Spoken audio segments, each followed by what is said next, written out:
Hi soldiers. ரீசெண்டா பாத்தீங்கன்னா Facebookல இருந்து 11000 பேரை வேலையை விட்டு தூக்கி இருக்காங்க. ட்விட்டர்ல இருந்து நம்ம எலான் மஸ்க் 4000 பேரை வேலையை விட்டு தூக்கி இருக்காரு. எதுக்காக?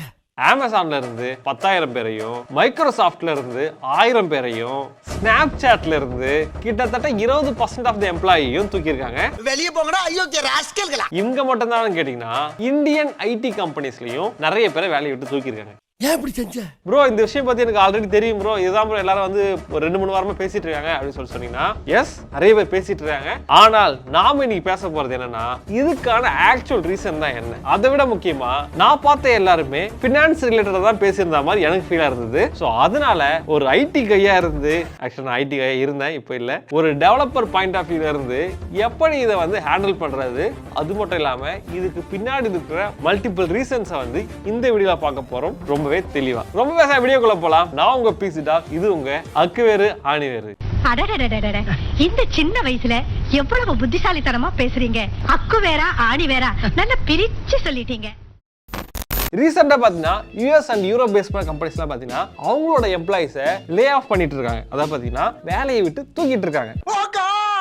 ஏற்கனவே சொன்ன மாதிரி Facebook என்கிற மெட்டா கிட்டத்தட்ட 11000 பேரையும், அமேசான் 10000 பேரையும், மைக்ரோசாஃப்ட் 1000 பேரையும், ஸ்னாப்சாட் கிட்டத்தட்ட 20% ஆஃப் தேர் எம்ப்ளாயிஸையும் வேலையை விட்டு தூக்கிட்டாங்க. சொல்றேன். சரி, இவங்க மட்டும் தான் வேலையை விட்டு தூக்குறாங்களான்னு சொல்லிட்டு பாத்தீங்கன்னா இந்தியாலையுமே பாத்தீங்கன்னா 5000ல இருந்து 16000 ஐடி எம்ப்ளாயிஸை வேலையை விட்டு தூக்கி இருக்காங்க. என்ன ப்ரோ, அங்க வேலையை விட்டு தூக்குனா இங்க அப்புறம் வேலையை விட்டு தூக்குறாங்க அப்படின்னு சொல்லிட்டு கேட்டீங்கன்னா அதுக்கு பல காரணங்கள் இருக்கின்றன. அது என்ன காரணம் அப்படின்ற இப்ப பார்ப்போம். What is the reason for mass lay off? இதுக்கான ரீசன்ஸ்லாம் என்னன்னு சொல்லிட்டு சிம்பிளா கேட்டீங்கன்னா ரிசெஷன் அப்படின்ற ஒரு வார்த்தையை சொல்லிக்கலாம். ரிசெஷனுக்கான அர்த்தம் என்ன அப்படின்னு சொல்லிட்டு பாத்தீங்கன்னா பொருளாதார மந்தநிலை. அதாவது பாத்தீங்கன்னா ஒரு கடை இருக்கு, அந்த கடையில என்ன பண்ணுவாங்க, ஒரு பொருளை விற்பாங்க. அந்த பொருள் வந்து எப்பயே வந்து ஒரு சர்டன் அமௌண்ட் வந்து வித்துக்கிட்டே இருக்கும். அந்த ஒரு கடை மட்டும் இல்லாம ஓவரலா இருக்கிற மொத்த கடையிலயுமே இந்த செல்லிங் ரேட் வந்து கம்மியாகுது, பீப்புளோட கன்சியூம் ரேட்டும் கம்மியாகுது. காலையில இருந்து ஒரு போனி ஆக மாட்டேங்குது ஐயா. இதுக்கு பேர் தான் வந்து பாத்தீங்கன்னா பொருளாதார மந்தநிலை அந்த கடைகளை பொறுத்த வரைக்கும். இப்போ நம்ம பொதுவாக கடையில மளிகை பொருட்கள் இந்த மாதிரி விஷயங்களை வாங்குவோம். ஆனா ஐடி கம்பெனிஸ் பொறுத்த வரைக்கும் டிஜிட்டல் ப்ராடக்ட்ஸை வந்து சேல் பண்ணுவாங்க. அதுதான் வந்து பாத்தீங்கன்னா நீங்க பாக்குற யூடியூப்ல இருக்கிற வீடியோவா இருக்கலாம், Facebookல இருக்கிற போஸ்டா இருக்கலாம், இன்ஸ்டாகிராம்ல இருக்கிற ரீல்ஸா இருக்கலாம், இந்த மாதிரி விஷயங்களை பாக்குற எல்லாமே வந்து பாத்தீங்கன்னா டிஜிட்டல் ப்ராடக்ட்ஸ் தான். நம்ம ஏற்கனவே சொன்ன கடையில இருந்த மாதிரி கடைங்களுக்கு நடுவில் இருக்கிற ட்ரேட்ல இருக்கிற ஸ்லோனஸ் தான் ரெசெஷன் சொல்லுவோம். எக்ஸாம்பிளுக்கு சொன்ன கடையை. அதே மாதிரி இங்க இருக்கிற ஐடி செக்டார்ஸ்ல பாத்தீங்கன்னா இந்த டிஜிட்டல் ப்ராடக்ட்ஸை சேல் பண்ற இந்த ட்ரேட்ல பாத்தீங்கன்னா ஒரு மந்தநிலை இருக்கு. அதுதான் நம்ம வந்து ரெசெஷன் சொல்றோம். சரிங்க ப்ரோ, முன்னாடியே பிசினஸ் நடந்திருக்கு, இப்போ வந்து பிசினஸ் கம்மியா நடக்கிறதுக்கான காரணம் என்ன அப்படின்னு சொல்லிட்டீங்கன்னா முக்கியமான ரீசன் வேற ஒண்ணும் இல்ல சோல்ஜர்ஸ், லாக்டவுன் தான். லாக்டவுன் வந்தோன்னு என்னாச்சு, நாம எல்லாரும் வீட்டுல இருந்தோம். அதாவது பாத்தீங்கன்னா நாம எல்லாரும் வேலைக்கு போகாம வீட்டுல இருந்தாலும் கூட நாம எல்லாருமே அதிகமான எலக்ட்ரானிக்ஸை வாங்க ஆரம்பிச்சோம். வாங்கினது மட்டும் இல்லாம டிஜிட்டல் ப்ராடக்ட்ஸை அதிகமா கன்சியூம் பண்ண ஆரம்பிச்சோம். எக்ஸாம்பிள் எடுத்துன்னா ஆன்லைன் கிளாஸ். நீங்க ஆன்லைன் கிளாஸ் பார்க்கணும் அப்படின்னா கண்டிப்பா அது ஒரு டிஜிட்டல் ப்ராடக்ட் எல்லாம் நடக்காது. கூகுள் மீட் வேணும், ஜூம் கால் வேணும், இல்ல வேற ஏதாவது மைக்ரோசாஃப்ட் டீம்ஸ் இந்த மாதிரி ஏதாவது சாஃப்ட்வேர் ஒன்று வேணும். என்டர்டைன்மெண்ட் வந்தாலுமே நமக்கு நிறைய டிஜிட்டல் ப்ராடக்ட்ஸ் தேவைப்படும். அதாவது பாத்தீங்கன்னா சன் டிவி சீரியலை தவிர வேற எந்த ஒரு சீரியலையும் பார்க்காத நபர்கள் எல்லாமே நெட்ஃபிளிக்ஸ்ல நிறைய சீரிஸ் பார்க்க ஆரம்பிச்சாங்க. சரி, நெட்ஃபிளிக்ஸ் சீரிஸ் மட்டும் தான் பார்க்க ஆரம்பிச்சாங்க கேட்டீங்கன்னா அனிமேஷன் பார்க்க ஆரம்பிச்சாங்க. ஸோ இதெல்லாம் எப்படி நடந்ததுன்னா நாம அதிகமான டிஜிட்டல் ப்ராடக்ட்டை கன்சியூம் பண்ணது தான் நடந்தது. ஸோ இந்த மாதிரி நாம எல்லாருமே அதிகமான டிஜிட்டல் ப்ராடக்ட்ஸை வந்து லாக்டவுன் பீரியட்ல கன்சியூம் பண்ண ஆரம்பிச்சோம். ஸோ இந்த டிஜிட்டல் ப்ராடக்ட்ஸ் நம்ம அதிகமாக கன்சியூம் பண்றோம் போது நமக்காக யாரோ ஒருத்தவங்க வேலை செஞ்சாகணும். ஸோ இதனால இந்த கம்பெனிஸ் எல்லாருமே அதிகமான ஆட்களை ஹையர் பண்ண ஆரம்பிச்சாங்க. அதுவும் சும்மா ஹையர் பண்ணல, முன்னே இருந்த பேக்கேஜை விட அதிகமான பேக்கேஜுக்கே ஹையர் பண்ண ஆரம்பிச்சாங்க. ஸோ எல்லாரையும் ஹையர் பண்ணாங்க, நாமளும் எல்லாரும் யூஸ் பண்ண ஆரம்பிச்சோம். அதை விட முக்கியமா கேமிங்னா என்னன்னே தெரியாம இருந்த சொசைட்டில பப்ஜி, ஃப்ரீ ஃபயர் மாதிரியான கேம்ஸ்லாம் வந்து பாத்தீங்கன்னா ரொம்ப ப்ராப்ளமா ஆச்சு. அண்ட் அது எந்த அளவுக்கு பீக்ல போச்சு அப்படின்றத நமக்கு தெரியும். ஆனா கடைசியில் அதை பேன் பண்ணி விட்டானுங்க.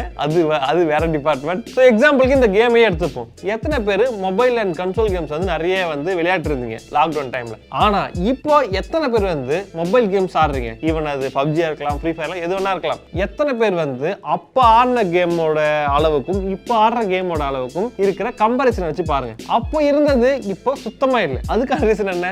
எல்லாரும் வெளியே வந்தாச்சு, வீட்டை விட்டு வேலைக்கு போயாச்சு, ஒர்க் ஃப்ரம் ஹோம் கிடையாது, ஆன்லைன் கிளாஸஸ் கிடையாது. நம்ம டே டு டே எல்லாருமே வந்து காலேஜ் அண்ட் ஸ்கூல்ஸ் அண்ட் ஒர்க்ஸுக்கு போயிட்டு இருக்கோம். தானும் ஸ்னாப் பண்ணி 5 வருஷம் கழிச்சு எல்லாம் திரும்ப அந்த மாதிரி நம்ம எல்லாரும் பார்த்தீங்கன்னா கொரோனாலேருந்து வெளியே வந்துட்டோம். இதனால என்னாச்சுன்னா லாக்டவுனில் நம்ம அதிகமாக கன்சியூம் பண்ண ப்ராடக்ட்ஸ் எல்லாமே இப்போ கம்மியாக கன்சியூம் பண்ண ஆரம்பிச்சாச்சு. ஸோ இதனால முன்னே இருந்த டிமாண்ட் இப்போ கிடையாது. ஸோ முன்னே இருந்த டிமாண்ட் இல்லைன்னும் போது இப்போ அந்த கம்பெனிஸ்ல முன்ன ஹையர் பண்ண ஹியூமன் ரிசோர்ஸ்லாம் தேவைப்படுமான்னு சொல்லிக்கிட்டீங்கன்னா கண்டிப்பா இல்ல. அதுதான் விஷயம். ஸோ லாக்டவுன் டைம்ல அதிகமாக கன்சியூம் பண்றாங்கட்டு அதிகமான ஆட்களை வந்து ஹையர் பண்ணிட்டாங்க. அதாவது பார்த்தீங்கன்னா அதிகமான ஹியூமன் ரிசோர்ஸ் வந்து கம்பெனிக்குள்ள வந்துருச்சு. ஆனா இப்போ அந்த மாதிரி வந்து பார்த்தீங்கன்னா எந்த ஒரு டிமாண்டுமே இல்லைன்னும் போது இப்போ இருக்கிற எக்ஸ்ட்ரா ரிசோர்சஸ் எல்லாருமே வந்து பார்த்தீங்கன்னா கம்பெனிக்கு தேவையில்லாத செலவு அப்படின்ற மாதிரி ஆயிடுச்சு. ஸோ இதனால பார்த்தீங்கன்னா பெரிய பெரிய கம்பெனிஸ்லாம் அவங்களோட எம்ப்ளாயிஸை டெர்மினேட் பண்ண ஆரம்பிச்சிட்டாங்க. சரிங்க ப்ரோ, இதுல யூஎஸ் அண்ட் யூரோப் பேஸ் பண்ண கம்பெனிஸ் தானே பாதிக்கப்படுது, நமக்கு எந்த பிரச்சனையும் இல்லை அப்படின்னு சொல்லிக்கிட்டீங்கன்னா என்ன மேட்டர்னா சொல்லுச்சு. இங்க லைக் இந்த வீடியோ பார்த்துருக்க எத்தனை பேர் வந்து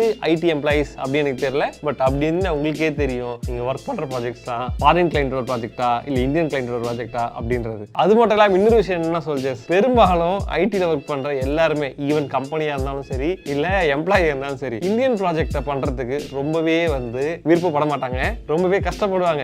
ஏன் அப்படின்னா அது அப்படிதான். அந்த விஷயத்தை வந்து நான் என் வாயில சொல்றேன்னு விருப்பப்படல. யாராவது ஐடி டூட்ஸ் இந்த வீடியோ பார்த்துட்டீங்கன்னா ஏன் இந்தியன் கிளைண்ட்ஸோட ப்ராஜெக்ட்டை வந்து பண்ற ரொம்ப கஷ்டம் அப்படின்னு கீழே கமெண்ட்ல போடுங்க. ஸோ இவ்வளவுதான் விஷயம். இங்க இந்தியாவில் இருக்கிற 80% ஆஃப் த ப்ராஜெக்ட்ஸ் வந்து யூஎஸ் அண்ட் யூரோப் பேஸ் பண்ண கம்பெனிஸோட ப்ராஜெக்ட்ஸை பேஸ் பண்ணி இருக்கிறதுனால அங்க ஏதாவது பாதிப்பாச்சுன்னா இங்க ஆப்வியஸா பாதிப்பாகும். ஸோ இது ரொம்ப ரொம்ப ரொம்ப ரொம்ப பேசிக். அதனாலதான் வந்து பாத்தீங்கன்னா இங்கேயுமே வந்து பாத்தீங்கன்னா பல கம்பெனிஸ்ல பல பேரை லே ஆஃப் பண்ணிருக்காங்க. சரிங்க ப்ரோ, இத்தனை பேர் வேலையை விட்டு தூக்கி இருக்காங்க, நம்ம இப்போ ரிசெஷன் இந்த பொருளாதார மந்தநிலையில இருந்து எப்படி வெளியே வருது அப்படின்னு சொல்லி கேட்டீங்கன்னா ஆக்சுவலா நம்ம இன்னும் அந்த பொருளாதார மந்தநிலை அப்படின்ற விஷயத்துக்கு நம்ம போகல. அந்த விஷயத்துக்காக நம்ம வந்து நகர்ந்து போயிட்டு இருக்கோம். லைக் ரிசெஷனை நோக்கி நம்மளோட எக்கனாமி வந்து குளோபல் எக்கனாமியே போயிட்டு இருக்கு. ஸோ அப்படின்னும் போது கரெக்டா 2023 தான் குளோபல் ரிசெஷன் அப்படின்ற விஷயம் வந்து நடக்கும் அப்படின்னு சொல்றாங்க. சரிங்க ப்ரோ, இதுல நீங்க என்ன ப்ரோ சொல்ல வரீங்க அப்படின்னு சொல்லிக்கிறீங்கன்னா நீ எதுக்கு ரெடியா இருக்க? நீங்க இன்கேஸ் இப்போ ஐடியில் ஒர்க் பண்றீங்க, அதாவது நீங்க ஒரு ஃபுல் ஸ்டாக் டெவலப்பரா இருக்கலாம், இல்ல ஃப்ரண்ட் எண்ட் டெவலப்பரா இருக்கலாம், பேக் எண்ட் டெவலப்பரா இருக்கலாம், இல்ல வந்து .NET டெவலப்பரா இருக்கலாம், இல்ல நான் டெக்னிக்கல் எம்ப்ளாயா கூட இருக்கலாம். எதுவா இருந்தாலுமே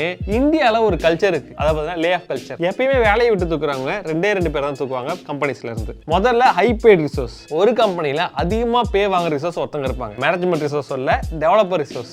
அந்த ரிசோர்ஸுக்கு ஏன் அந்த அதிகமான பே கொடுக்குறாங்கன்னா முக்கியமா அவங்களோட எக்ஸ்பீரியன்ஸ். அவங்க பல வருஷமா அந்த கம்பெனிலயோ இல்ல இந்த ஃபீல்ட்லயோ இருந்திருப்பாங்க. அவங்களோட வயசு ஒரு 30-36 வயசு அந்த மாதிரி இருக்கு அப்படின்னும் போது அவங்களோட சம்பளம்ன்றது ரொம்பவே அதிகமா இருக்கும். அப்ப அதிகமா இருக்கும்போது என்ன ஆகும்னா கம்பெனிக்கு இது வந்து பாத்தீங்கன்னா ஒரு பெரிய எக்ஸ்பென்ஸ். பொதுவாக இந்த டெக்னிக்கல் ஜாப்ஸ்ல இருக்க ஒரு பெரிய பிரச்சனை என்ன அப்படின்னு சொல்லிட்டு பாத்தீங்கன்னா, இப்ப நீங்க ஒரு 30 வயசை கிராஸ் பண்ணி ஐடில இருக்கீங்கன்னும் போது நீங்க ஆல்ரெடி வேற ஒரு டெக்னாலஜில இருந்து தான் ஜாப் ஸ்டார்ட் பண்ணிருப்பீங்க. லைக் நீங்க ஜாப் ஜாயின் பண்ணி ஜாவா பெரிய விஷயமா இருந்திருக்கலாம். பட் இப்போ அப்படி கிடையாது. இப்போ வந்து பாத்தீங்கன்னா ஜாங்கோ, பைத்தான் அந்த மாதிரி பல விஷயங்கள் வந்து வந்தாச்சு. நம்மளோட ஃப்ரேம் ஒர்க்கே மாறிடுச்சு. நம்ம ஒர்க் பண்ண போற கிளைண்ட் ப்ராஜெக்ட் ஏற்ற மாதிரி நம்ம டெக்னாலஜி மாத்திட்டே தான் இருக்க போறோம். ஸோ நீங்க வந்து பாத்தீங்கன்னா பல விஷயங்களை கடந்த பல வருடங்களா நிறைய விஷயங்களை வந்து கத்துக்கிட்டு இருந்தீங்க, பல டெக்னாலஜி மாறி இருப்பீங்க. இப்போ திடீர்னு வேற ஒரு டெக்னாலஜி வரும். அது பாருங்க, ஏற்கனவே ஒரு டெக்னாலஜி தெரியும், பல டெக்னாலஜிஸ் தெரியும், அண்ட் திருப்பி வேற ஒரு டெக்னாலஜிக்கு மாறணும்ன்றதை விட புதுசா ஒரு நபர், அதை பாருங்க ஃப்ரெஷர்ஸ், இவங்க அதை கத்துக்கிறது ரொம்பவே ஈஸி. ஏன் அப்படின்னா புதுசா கத்துக்க போறாங்க, அவங்களுக்கு கமிட்மெண்ட்ஸ் முக்கியமா கிடையாது. உங்களுக்கு 30 வயசுக்கு மேல ஃபேமிலி கமிட்மெண்ட்ஸ் வந்துடும். பட் புதுசா வர ஃப்ரெஷர்ஸ்க்கு அது இருக்காது. அப்படின்னும் போது அதை ஈஸியா கத்துக்க முடியும். ஸோ இதனால வந்து பாத்தீங்கன்னா கம்பெனிஸ் எப்பயுமே பாத்தீங்கன்னா இந்த ஹை பெய்டு ரிசோர்ஸை தான் கை வைப்பாங்க. ஸோ அவங்கள தான் முதல்ல வந்து லே ஆஃப் பண்ண ட்ரை பண்ணுவாங்க. அண்ட் இவங்கள மட்டும் தான் லே ஆஃப் பண்ணுவாங்கன்னா இன்னொருத்தரையும் லே ஆஃப் பண்ணுவாங்க ஃப்ரெஷர்ஸ். பட் இன்னும் எந்த ஒரு ப்ராஜெக்ட்லயும் வந்து இன்வால்வ் ஆகல, ஜஸ்ட் ட்ரைனிங் பீரியட்ல இருக்காங்க, எந்த ஒரு ப்ராஜெக்ட்லயும் வந்து போடல அப்படின்னும் போது அவங்களையும் லே ஆஃப் பண்றது வாய்ப்பு இருக்கு. ஸோ இதனால நான் சொல்ல வரது என்னன்னா, எக்ஸ்பீரியன்ஸ் கேண்டிடேட்ஸ்க்கு ஆல்ரெடி என்ன நடக்கும், என்ன நடக்க போகுது, அண்ட் இதுக்கு நம்ம என்ன பண்ணணும் அப்படின்ற எல்லா விஷயமும் ஆல்ரெடி நீங்க பண்ணி வச்சிருப்பீங்க. ஸோ அதனால உங்ககிட்ட நான் சொல்லணும்னு அவசியம் கிடையாது. பட் ஃப்ரெஷர் கேண்டிடேட்ஸ் நீங்க யாராவது இருக்கீங்கன்னா நீங்க பண்ற ஒர்க்குக்கு தேவையான டெக்னாலஜியை கரெக்டா நல்லா புரிஞ்சு தெரிஞ்சுக்கங்க. ப்ராஜெக்ட்ஸ் டக்குன்னு இன்வால்வ் ஆயிடுங்க. நீங்க அந்த ப்ராஜெக்ட்ல வந்து ஒரு கீ ரிசோர்ஸா இருக்கிற அளவுக்கு வந்து உங்களை நீங்க ட்ரெயின் பண்ணீங்க. அதை விட முக்கியமான விஷயம், ஜாப் வந்து சீக்கிரமா ஜம்ப் பண்ணாதீங்க. பொது நான் நிறைய ஃப்ரெண்ட்ஸ் பார்த்திருக்கேன். ஃபர்ஸ்ட் மாசம் கால் பண்ணா ஒரு கம்பெனி பேர் சொல்லுவாங்க, ஒரு 3 மாசம் கழிச்சு கேட்டா வேற ஒரு கம்பெனி பேர் சொல்லுவாங்க, திருப்பி ஒரு 3 மாசம் கழிச்சு கால் பண்ணா வேற ஒரு கம்பெனி பேர் வரும். எதுக்காக அப்படின்னு சொல்லி பார்த்தீங்கன்னா கம்பெனி ஜம்ப் பண்ண சேலரி ஹைக் கிடைக்கிறதுக்காக நிறைய கம்பெனிஸ் வந்து ஜம்ப் பண்ணுவாங்க. இந்த விஷயத்தை பண்ணலாமான்னு கேட்டீங்கன்னா பர்சனலி எனக்கு அது பிடிக்காது. பட் இப்போ வந்து அது பண்ண வேண்டாம். ஏன் அப்படின்னா நீங்க ஜம்ப் பண்ணிக்கிட்டே இருக்கும்போது திடீர்னு அந்த ரிசெஷன்ற ஒரு விஷயம் வந்து பீக் ஆயிடுச்சு அப்படின்னும் போது அப்போ பிரச்சனையா போயிடும். ஸோ அதனால நான் சொல்ல வர விஷயம் என்னன்னா, நீ எதுக்கு ரெடியா இருக்க?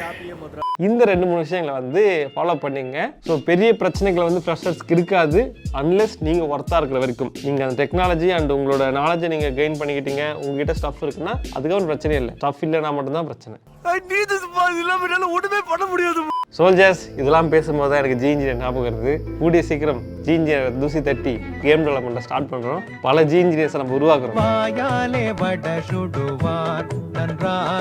ஓகே சோல்ஜர்ஸ், இந்த வீடியோவில் வந்து நம்ம வந்து நிறைய விஷயங்களை டிஸ்கஸ் பண்ணியிருப்போம். இந்த வீடியோ நான் ஏன் பண்ணேன்னா, எனக்கு இந்த வீடியோ பண்ணணும்னு ஆசை இருந்தது. ஸோ அதனால பண்ணேன். ஸோ இந்த வீடியோ உங்களுக்கு நிறைய விஷயம் புரிஞ்சிருக்கும். என்னென்ன புரிஞ்சிருந்த கீழே கமெண்ட்ல போடுங்க. அண்ட் 2-3 கொஸ்டின் நான் கேட்டு நடுவில் அதையும் கீழே கமெண்ட்ல போடுங்க. அண்ட் என்ன நீங்கள் இன்ஸ்டாகிராம் ஃபாலோ பண்ணீங்க. அது மட்டும் இல்லாமல் இன்ஜினியர் போய் நீங்கள் சப்ஸ்கிரைப் பண்ணலாம், போய் செக் பண்ணி சப்ஸ்கிரைப் பண்ணீங்க. கூடிய சீக்கிரம் வீடியோ போட ட்ரை பண்ணுறேன். ஸோ வெயிட் பண்ணி பாருங்க, வீடியோ வரும். இப்படிதான் சொல்லுவீங்க, ஆனா வரவே மாட்டீங்க. ஓகே சோல்ஜர்ஸ், உங்களை அடுத்த வீடியோவில் பார்க்குறேன். அது இருக்கும்.